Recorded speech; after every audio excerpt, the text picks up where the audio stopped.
Mi esposo trajo a casa a su bebé de 1 año, que tuvo con su amiga fallecida, y exige que yo la críe. Lo eché a la calle y vi cómo su vida se arruinaba.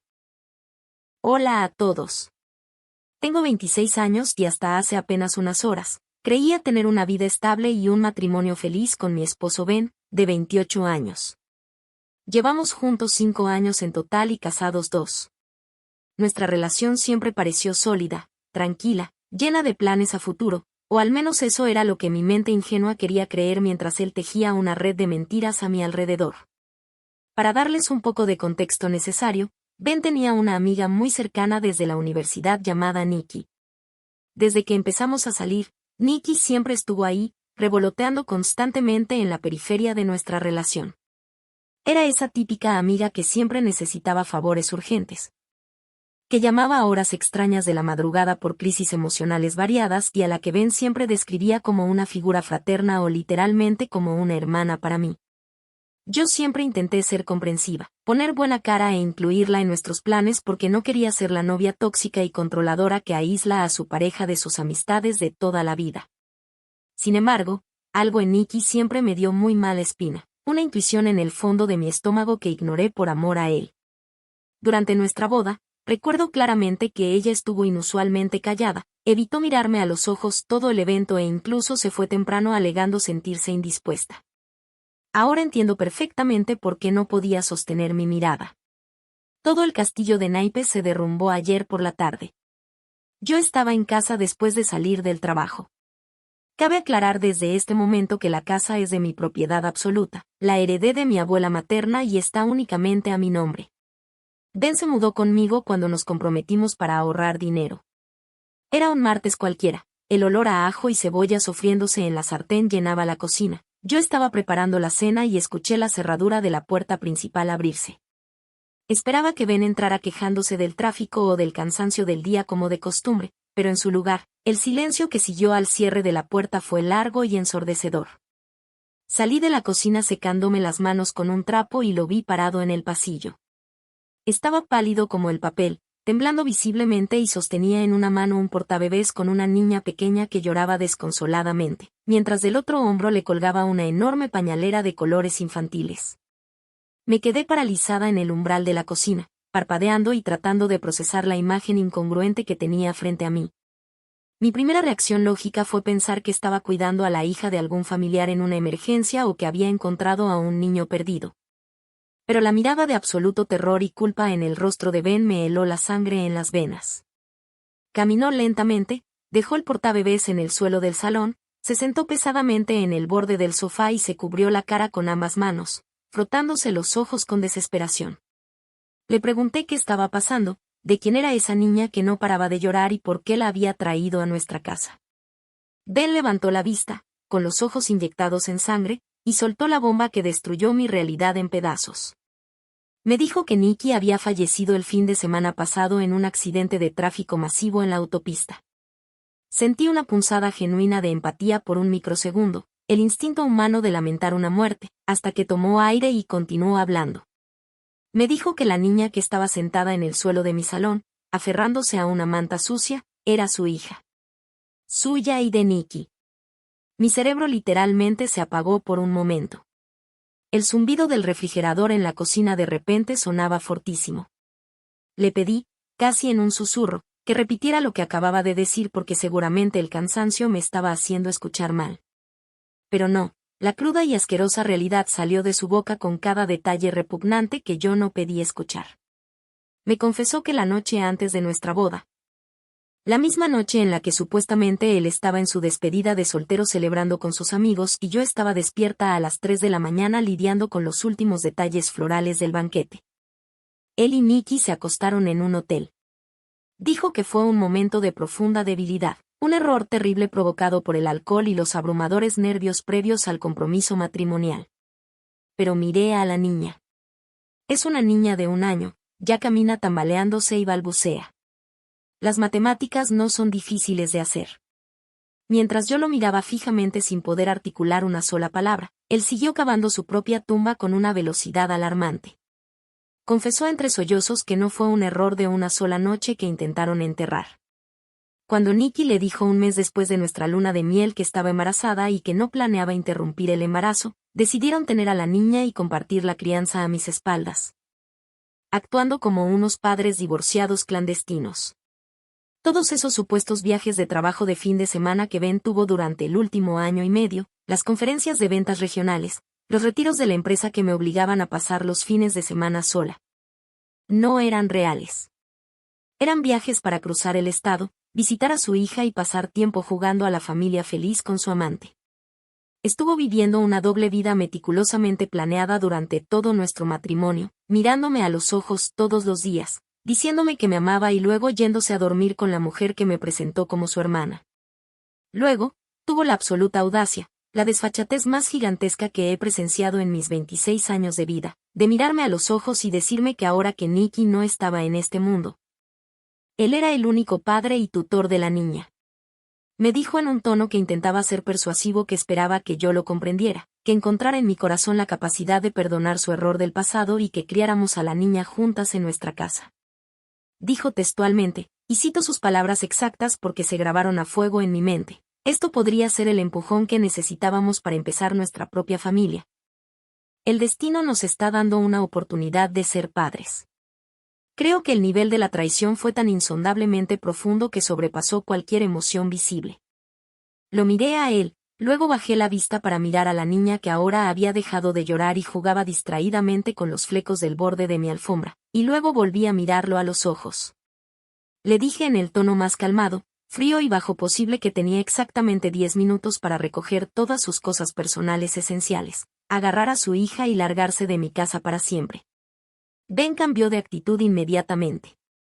Empezó a llorar a mares, a suplicar arrodillado frente a la mesa de centro, a decirme que no podía dejarlo en la calle con una bebé huérfana de madre, que yo estaba siendo irracional, rencorosa y cruel por tomar una decisión permanente en un estado de shock.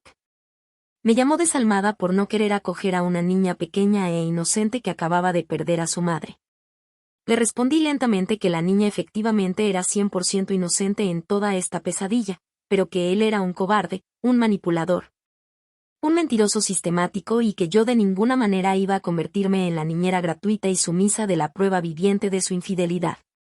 Le recordé que la casa era completamente mía, que no tenía ningún derecho legal ni moral sobre ella, y que si no cruzaba la puerta principal antes de que el reloj marcara, llamaría a la policía para que lo escoltaran fuera de la propiedad por allanamiento morada. Viendo que mi expresión era inamovible, que no había un gramo de duda en mi postura y que mi mano ya estaba sosteniendo el teléfono celular con el teclado marcado en urgencias, su tristeza se convirtió en rabia. Empezó a meter ropa al azar, zapatos y sus artículos de baño en una maleta de lona grande mientras me maldecía en voz alta. Me llamaba monstruo egoísta y me culpaba de destruir nuestro matrimonio por no tener capacidad de perdón. Finalmente salió arrastrando la maleta, cargando torpemente a la bebé y tropezando con la pañalera. Apenas escuché el motor de su auto arrancar y alejarse por la calle, mis rodillas cedieron. Me derrumbé en el suelo del pasillo y lloré hasta sentir que me ahogaba, lloré hasta vomitar. He pasado toda la noche en vela, sentada en la oscuridad mirando el techo, procesando que los últimos 5 años de mi vida, mis recuerdos, mis fotos, mi boda, han sido una completa y absoluta mentira escenificada por un sociópata. Siento un dolor indescriptible en cada fibra de mi cuerpo, un agotamiento mental aplastante, pero al mismo tiempo una claridad absoluta y nítida: el matrimonio está muerto. No hay terapia de pareja, ni disculpas, ni tiempo que arregle esta abominación. Actualización 1. Han pasado apenas un par de días desde la explosión nuclear que arrasó con mi realidad. Después de escribir la publicación original y leer sus validaciones, me di cuenta de que no podía quedarme sola en esa casa tan grande, sumida en el silencio y rodeada de los ecos fantasmas de la voz de Ben o de sus pertenencias olvidadas. La soledad me estaba comiendo viva, así que tragué mi orgullo y mi vergüenza e hice lo que cualquier persona asustada haría en mi situación: llamé a mis padres. No tuve el valor de contarles toda la historia por teléfono, mi voz se quebraba constantemente, así que solo les pedí que vinieran a mi casa de inmediato porque había ocurrido una emergencia grave con Ben y necesitaba ayuda. Llegaron en menos de 20 minutos en su camioneta, estacionando casi sobre el césped por la prisa, pálidos y asustados. probablemente pensando que alguien había tenido un accidente mortal o que estábamos en camino a urgencias. Los hice pasar, cerré la puerta con seguro, los hice sentarse en la sala, justo en el mismo sofá maldito donde Ben había soltado su confesión 24 horas antes, y les conté absolutamente todo, sin omitir un solo detalle sucio. La reacción de mi padre fue digna de una película de drama. Se levantó de un salto y empezó a caminar de un lado a otro del salón maldiciendo en voz alta, apretando los puños y diciendo lo que le haría a Ben si lo tuviera enfrente. Mi madre, por el contrario, se quedó petrificada en silencio, las lágrimas empezaron a correr por sus mejillas de forma silenciosa. Se acercó a mí, me abrazó con una fuerza que me quitó el aliento y empezó a llorar conmigo, acariciándome el cabello como cuando era una niña pequeña. Lo que me sorprendió enormemente, aunque en retrospectiva, atando cabos, no debería haberlo hecho, es que ambos me confesaron que Ben nunca les había gustado del todo. Mi madre me dijo que, a lo largo de los años, siempre sintió que él era demasiado calculador, demasiado preocupado por mantener una imagen prístina y perfecta frente a nosotros. Pero se volvía frío y distante cuando creía que nadie lo observaba directamente. Mi padre directamente bufó y me dijo que siempre pensó que era un oportunista encantador, un manipulador que sabía qué decir para caer bien. Nunca me dijeron nada directo porque yo parecía genuinamente feliz, estaba enamorada, ciega, y ellos no querían ser los padres entrometidos que arruinan la relación de su hija adulta. Pero siempre mantuvieron la guardia alta a su alrededor. Escuchar esto fue como recibir un balde de agua helada, pero a la vez fue increíblemente liberador y validador. Me confirmó que mis instintos no estaban equivocados, que no estaba loca y que la decisión de echarlo fulminantemente había sido la correcta. Esa misma tarde, mientras yo empacaba en cajas de cartón todo lo que quedaba de Ben en la casa, fotos, su consola, ropa vieja, mi padre se puso en contacto con un viejo amigo suyo de la universidad que es socio en un bufete de abogados de derecho familiar. Nos consiguieron una cita de urgencia para la mañana siguiente saltándose la lista de espera. Fui a la oficina del abogado con los ojos hinchados por el llanto, con gafas de sol enormes y sosteniendo un café negro, pero con la determinación gélida de una máquina. Le expliqué toda la situación, la infidelidad comprobada por confesión, la existencia de la bebé, y le entregué las carpetas con los documentos de la propiedad de la casa, nuestros estados de cuenta bancarios, las cuentas conjuntas y las separadas. El abogado, un hombre mayor y muy directo, fue increíblemente eficiente. Me explicó de manera clara que, dado que no hay hijos en común dentro del matrimonio y la casa es un bien privativo sólidamente documentado anterior al enlace, el proceso de divorcio debería ser relativamente ágil y sencillo desde el punto de vista patrimonial. Esto es siempre y cuando Ben no intente complicar las cosas por puro despecho, lo cual es una posibilidad latente.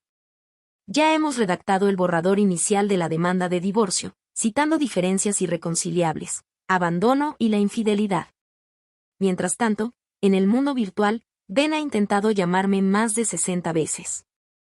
Mi teléfono lleva en modo no molestar 2 días.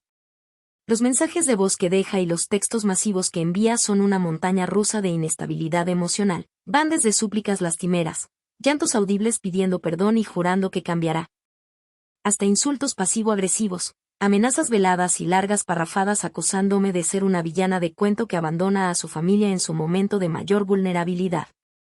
No ha respondido a ni un solo punto o coma.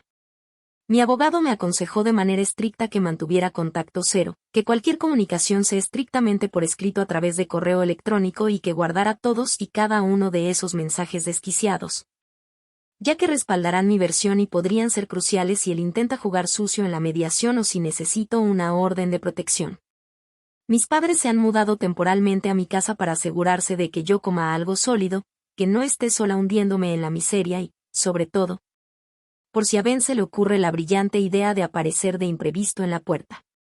Me siento profundamente arropada y agradecida por la red de seguridad que tengo, pero el inmenso y oscuro vacío en mi pecho sigue latiendo con fuerza. Extraño muchísimo la vida pacífica que creía tener hace una semana, extraño al hombre que creía que era mi esposo, pero sé que esa persona nunca existió realmente, fue un espejismo. Estoy lista para cortar este tejido podrido de raíz y seguir adelante, cueste lo que cueste. Actualización 2. Esto acaba de suceder hace apenas un par de horas. La situación ha escalado de 0 a 100 de una manera aterradora. Ben, aparentemente, tras ser desterrado de mi casa, se está quedando en un motel barato de mala muerte en las afueras de la ciudad. Porque al parecer sus supuestos mejores amigos le dieron la espalda y le cerraron las puertas cuando se enteraron de por qué lo había echado. Resulta que a la gente decente no le gusta hospedar a mentirosos patológicos que ocultan familias secretas. ¿Quién lo diría? Yo estaba en casa, sentada en la mesa del comedor trabajando en mi computadora portátil, intentando forzar a mi mente a mantenerse enfocada en correos electrónicos de trabajo para no colapsar. Cuando la pantalla se iluminó con un correo de mi abogado. Confirmaba que Ben había sido notificado y entregado oficialmente de los papeles de la demanda de divorcio en el estacionamiento del motel. Sabía en el fondo que iba a reaccionar mal al ver el sobre legal, pero jamás dimensioné la magnitud de su estupidez y agresividad. Apenas 2 o 3 horas después de recibir la notificación, escuché frenazos sumamente bruscos justo frente a la acera de mi casa. El sonido de los neumáticos derrapando fue inconfundible.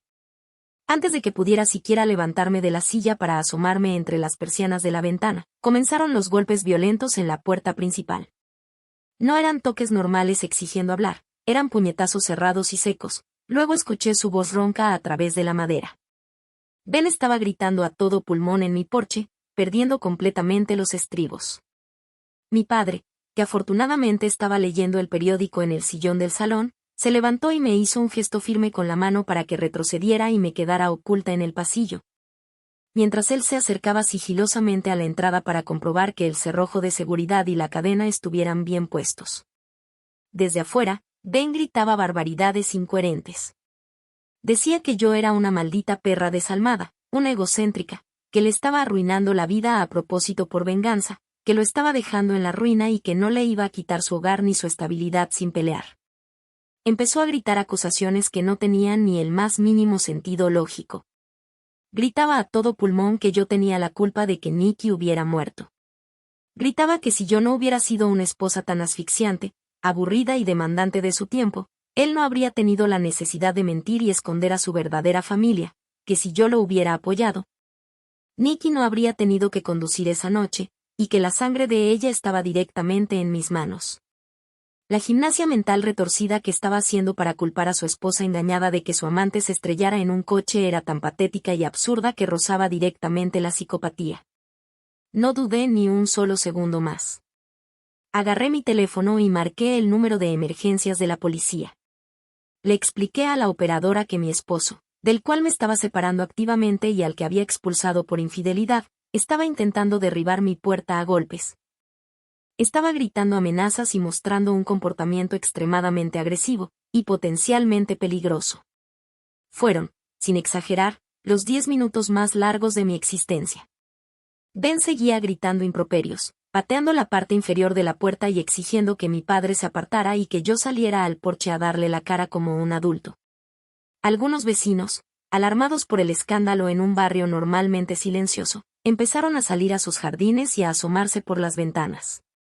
Yo estaba aterrorizada de que en su furia rompiera un cristal, usara alguna herramienta del coche o intentara forzar la entrada trasera por el jardín, pero afortunadamente, debido a la descripción de violencia doméstica en progreso, llegaron 2 patrullas policiales con las sirenas apagadas pero las luces parpadeando rápidamente, justo a tiempo antes de que la puerta cediera.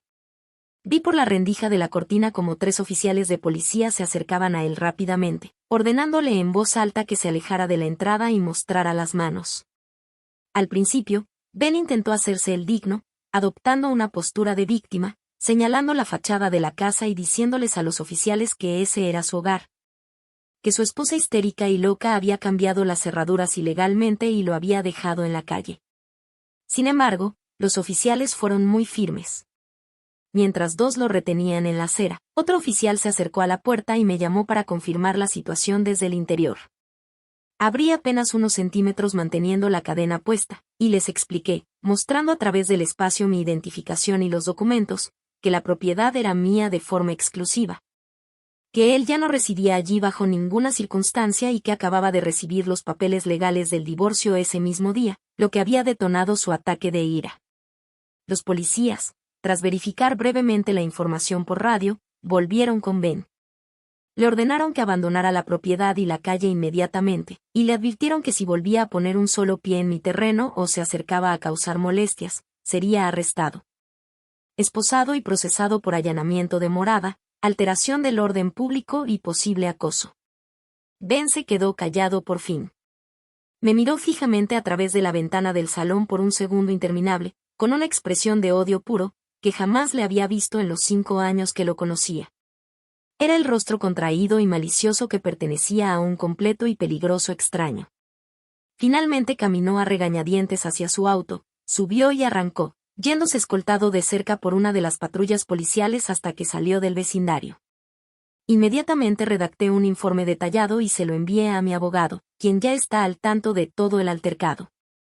A primera hora de la mañana estamos preparando la solicitud urgente para que un juez firme una orden de restricción, respaldada por el informe policial. Ya no solo estoy dolida por la traición y el corazón roto, ahora estoy lidiando con alguien que ha demostrado ser genuinamente inestable, narcisista y violento cuando pierde el control. Miro hacia atrás y me aterroriza pensar cómo pude compartir mi cama y mi vida con este hombre durante media década sin darme cuenta de la oscuridad que escondía bajo su sonrisa perfecta. Actualización 3. Han pasado 3 semanas desde el incidente del Porsche y mi vida se ha convertido en un laberinto de trámites legales, reuniones con el abogado y noches de insomnio. Durante todo este tiempo, me mantuve en silencio. No quería hacer un espectáculo público de mi dolor, pero el silencio tiene un precio.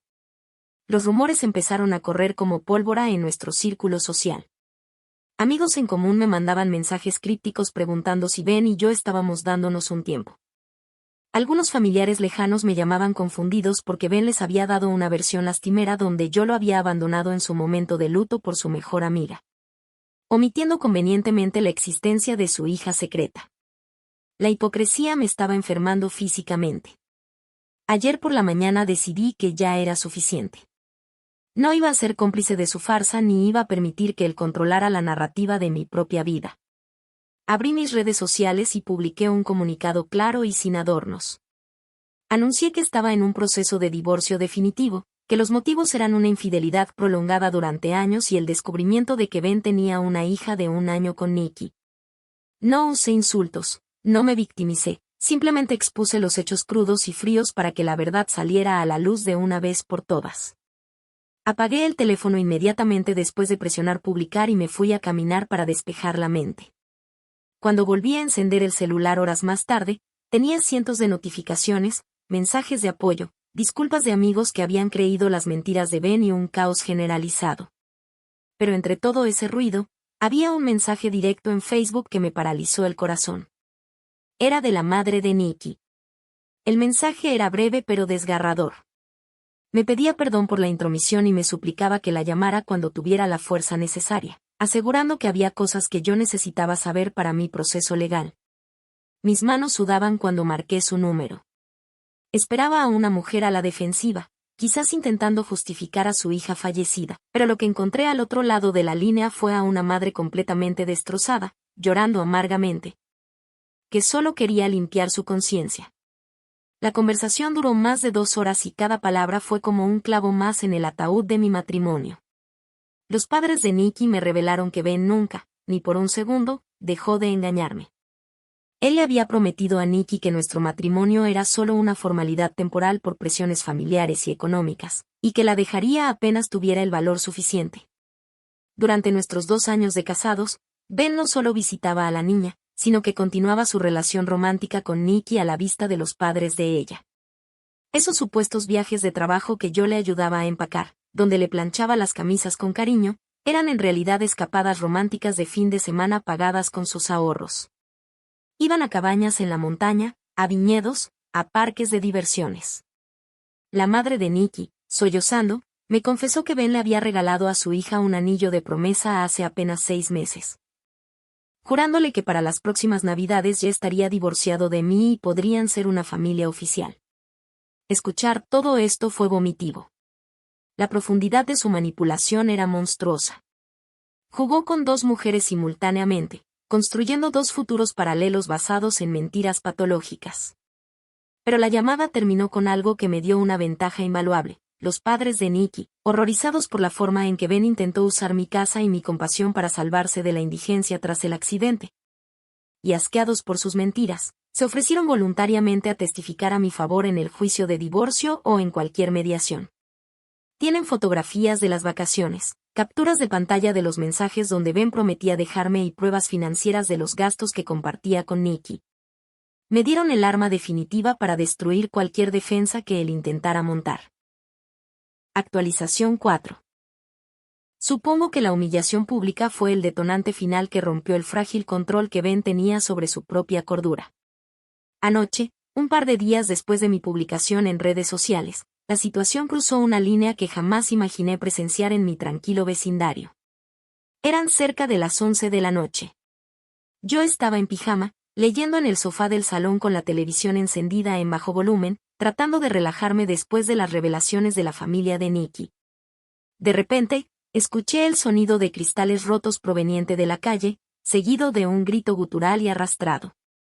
Me asomé por la ventana con el corazón en la garganta. Ben estaba parado en medio de mi jardín delantero, tropezando con sus propios pies, sosteniendo una botella de licor a medio terminar. Estaba completamente ebrio, balbuceando palabras incomprensibles al principio y luego levantando la voz hasta convertirla en un rugido. Empezó a gritar mi nombre, insultándome con las peores bajezas imaginables, acusándome de arruinar su reputación, de poner a todo nuestro círculo social en su contra y de ser una víbora manipuladora. El ruido fue tan escandaloso que las luces de las casas vecinas empezaron a encenderse una a una. El señor Davis, mi vecino de al lado, salió al porche en bata y le gritó a Ben que se largara o llamaría a la policía. En lugar de intimidarse, Ben giró hacia él, soltó la botella, que se hizo añicos en el concreto, y empezó a agredir verbalmente al anciano, amenazándolo con golpearlo si se metía en asuntos familiares. Ver a este hombre, que alguna vez consideré mi protector y compañero de vida, convertido en un monstruo violento y patético en el jardín de mi casa, me llenó de un asco tan profundo que casi me hace olvidar el miedo. Llamé a la policía de inmediato, informándoles que el hombre contra el cual estaba tramitando una orden de restricción estaba intoxicado, allanando mi propiedad y amenazando a los vecinos. Esta vez, las patrullas llegaron en cuestión de minutos con las sirenas a todo volumen. Lo que siguió fue un espectáculo lamentable. Cuando los oficiales le ordenaron que pusiera las manos en la espalda, Ben intentó resistirse. Lanzó un manotazo torpe hacia uno de los policías, gritando que él era la verdadera víctima, que nadie entendía su dolor por perder a la mujer que amaba. Obviamente, lanzar un golpe a un oficial de policía es la peor decisión que puedes tomar en la vida. En menos de 3 segundos, Ben fue derribado, reducido boca abajo en mi propio césped y esposado con rudeza mientras seguía pataleando y escupiendo maldiciones. Lo vi desde el marco de mi puerta mientras lo levantaban y lo metían a empujones en la parte trasera de la patrulla. Un oficial se quedó para tomar mi declaración y la de los vecinos, quienes confirmaron toda la agresión. Me entregaron un número de reporte y me aseguraron que pasaría la noche en el calabozo y enfrentaría cargos por alteración del orden público, intoxicación pública y resistencia al arresto. Mi abogado casi da saltos de alegría cuando le envié el reporte policial esta mañana. Con este arresto documentado, la orden de restricción permanente está prácticamente garantizada y cualquier intento de Ben de pedir manutención conyugal o complicar el divorcio acaba de ser arrojado directamente a la basura. Actualización 5. Ha pasado casi medio año desde la última vez que actualicé este foro y vengo a traerles las noticias que todos ustedes y yo estábamos esperando. Ayer por la tarde, en una sala de audiencia sorprendentemente silenciosa, el juez finalmente golpeó el mazo y firmó los papeles. Estoy oficialmente, legalmente y absolutamente divorciada. El proceso fue una masacre judicial para Ben, y no siento ni una sola gota de remordimiento al decirlo. Después del incidente de su arresto en mi jardín, su abogado intentó convencerlo de llegar a un acuerdo rápido y silencioso. Pero el ego narcisista de Ben lo impulsó a intentar pelear en la corte argumentando que él había contribuido al mantenimiento de mi casa y exigiendo una compensación económica masiva para poder darle un techo a su hija huérfana. Fue un intento desesperado de manipular emocionalmente al juez. Sin embargo, cuando mi abogado presentó nuestro arsenal de pruebas, el ambiente en la sala cambió drásticamente. Presentamos los testimonios jurados de los padres de Nikki, los registros financieros que demostraban cómo él desviaba dinero para sus viajes con su amante, y finalmente, el reporte policial detallado de su arresto por comportamiento violento y embriaguez en mi propiedad. El juez estaba visiblemente asqueado. Al final, la resolución fue una victoria aplastante. Conservé mi casa sin tener que darle ni un solo centavo de compensación, ya que se demostró con creces que era un bien adquirido antes del matrimonio y que sus contribuciones eran mínimas y se usaban para ocultar su doble vida. Los bienes financieros conjuntos se dividieron, pero el juez falló a mi favor en la mayoría de las cuentas debido a la disipación de activos marciales, el dinero que él gastó en la aventura. Además, y esto es lo que más paz mental me ha dado, me concedieron una orden de restricción permanente. No puede acercarse a mi casa, a mi lugar de trabajo, ni contactarme por ningún medio, físico o electrónico, bajo pena de ir directamente a prisión. Salí del juzgado, respiré el aire frío de la tarde y por primera vez en meses, sentí que mis pulmones se llenaban por completo. La pesadilla burocrática y legal había terminado. Corté el lazo de podredumbre que me unía a él de una vez por todas. Actualización 6. Prometí que no volvería a saber de él, y legalmente así es, pero vivimos en una ciudad donde los chismes corren más rápido que el agua y tenemos, o teníamos, demasiados conocidos en común como para no enterarme del desenlace de su vida. Hace un par de días me encontré en el supermercado con la esposa de uno de los antiguos amigos de Ben. Después de las disculpas de rigor por no haberme creído al principio, me contó en voz baja cuál es la situación actual de mi ahora ex esposo. Es la definición exacta de justicia poética. Resulta que, después del divorcio, el arresto y al quedarse completamente en la ruina, los amigos que le quedaban lo abandonaron por completo al ver su comportamiento errático y violento. Sin dinero para un alquiler decente, con antecedentes penales recientes que le están dificultando mantener su empleo y con una niña pequeña a la que apenas sabe cuidar. No tuvo más remedio que regresar a su pueblo natal arrastrándose y suplicar asilo en la casa de sus padres. Según me cuentan, sus padres, que son personas sumamente conservadoras y estrictas, están furiosos y profundamente avergonzados de él por toda la humillación pública que trajo a la familia. Lo acogieron por obligación moral hacia la bebé, pero lo tienen viviendo bajo reglas estrictas como si fuera un adolescente castigado.